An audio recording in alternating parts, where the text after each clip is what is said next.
saya kembali ke Mas Heri. Mas Heri, ini masih awal begitu ya kalau dikatakan masih 0,25%, artinya perubahan-perubahan itu masih akan mungkin terjadi. Kalau sekarang unggulnya tipis sekali, ya kan Mas? Ya. Nomor urut 3 dengan nomor urut 2. Sebenarnya peluang dari masing-masing calon ini sendiri seperti apa sih Mas?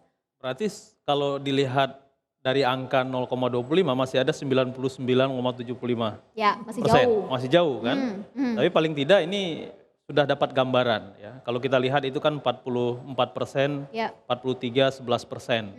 Nah, memang belum bisa kita Belum mutlak lihat ya. ya, belum bisa kita katakan mulai agak stabil nanti di atas 50%. Kalau Oke. sudah di atas 50% nanti sudah masuk di angka 80 misalnya Ya. itu udah sangat tergambar sekali gitu.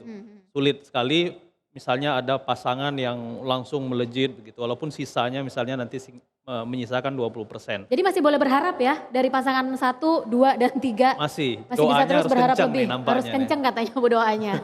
Oke, selanjutnya Mas, Ya. peluang dari masing-masing pasangan calon ini sendiri Kalau sebenarnya kita seperti lihat apa? dari sebaran suara yang masuk, berarti kan hasil survei teman-teman yang kebanyakan kemarin itu agak mendekati, ya kita boleh katakan mendekati ya, mendekati kebenaran gitu ya dari paling tidak sampai detik ini gitu ya. Karena memang tren survei ke belakang itu mengungguli pasangan nomor urut 2 dan 3.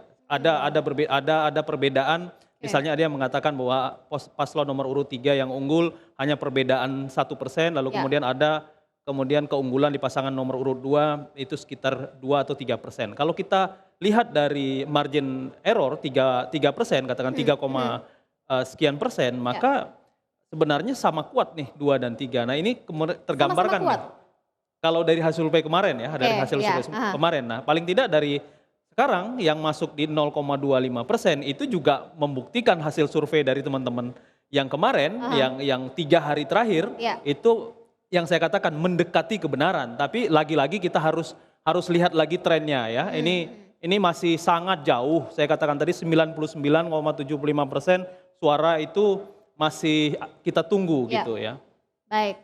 Yang masih boleh berharap untuk saat ini masih terus memanjatkan doa begitu ya. Pasangan nomor urut 1, tanggapannya ini masih 0,25%. Kalau tadi Mas Heri mengatakan masih 99% lagi sebenarnya suara ini akan terkumpul. Terima kasih Mbak Rizka, ini kan quick count. Ya. Yang kita nanti bisa pegang adalah real count-nya Ya, dan betul. masih sangat jauh. Dan yang berharap saya kira bukan nomor 1 saja, nomor 2 dan nomor 3. Ya. Tetapi saya ingin mengomentari dulu apa yang disampaikan oleh pengamat tadi Pak Heri. Bahwa memang survei-survei ini kan marginnya cukup besar Pak. Jadi memang masih sulit lah menentukan siapa yang akan memenangi pertarungan kali ini, kontestasi kali ini. Dan soal survei ini kan akhir-akhir ini belakangan ini kan kita agak dibingungkan ya.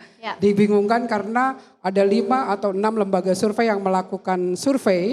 Dan pertanyaannya juga hampir sama, metodologinya juga hampir sama, tapi kok hasilnya berbeda-beda. Terus kita dipermainkan seperti itu dan menurut saya ini kurang sehat ya, kurang sehat dan ke depan nanti harus ada accountability lah dari lembaga-lembaga survei yang ada.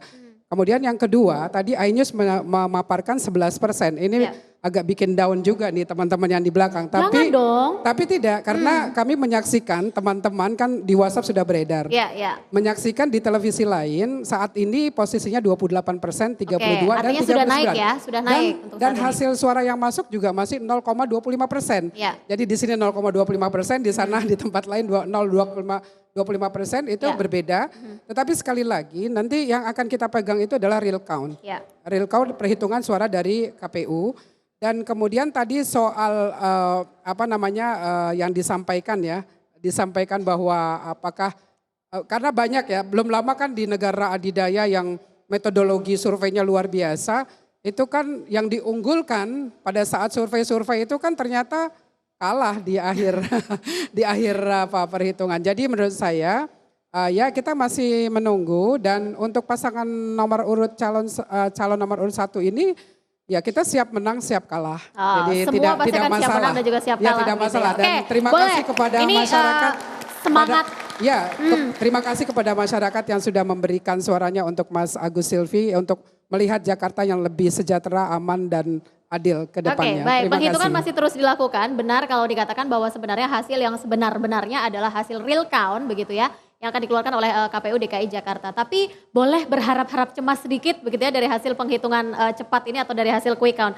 Saya ke Bang JJ, kalau Anda melihat, saya nggak tanya angka sebenarnya sama Anda, angka quick count ya, karena tadi kita sudah dibahas sama Mas Heri. Tadi di awal kita sudah sempat melihat banyak cerita atau legenda-legenda dari para mantan gubernur dan juga mantan wakil gubernur sebenarnya yang sudah pernah menjabat di DKI Jakarta begitu ya. Banyak sekali yang memang sudah memberikan kontribusi yang luar biasa untuk Jakarta. Sebenarnya Jakarta ini butuh apa lagi sih, Mas?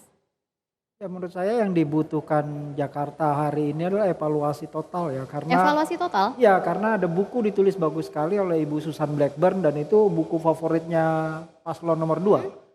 Itu sejarah panjang 500 tahun Jakarta, dan dalam reviewnya Ibu Susan Blackburn ini dia katakan bahwa dalam periode yang panjang Jakarta itu terus membangun. Ya. Cuma pertanyaannya dia dibangun untuk siapa dan untuk apa. Nah ini pertanyaan yang menurut saya penting, karena akhirnya nanti kita akan berjumpa. Dia dibangun untuk siapa dan untuk apa, itu menentukan kualitas dari lingkungan Jakarta Kalau atau saat ekologi ini Jakarta. Anda melihat Jakarta ini dibangun untuk siapa dan untuk apa? Nah problem besar ini kata Ibu Susan ya, bukan kata saya, dan Iya. dalam tiap perdebatan pilkada juga selalu muncul adalah Jakarta menurut Ibu Susan itu mewarisi apa yang awalnya dikonsepkan oleh kota Batavia. Kota Batavia kan nggak pernah menjadi kota, dia itu markas dagang. Jadi Jakarta dibangun hanya untuk kepentingan mereka yang punya uang.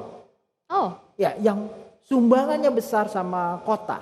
Orang kecil itu hidup kalau pilkada doang begitu loh. Di luar pilkada ya orang kecil tidak hidup gitu loh. Ya. Orang kecil itu dianggap nomor yang harus dihitung oleh teman kita yang harus bikin apa real count Ya, atau ya. oleh apa itu orang kecil baru penting tiba di situ.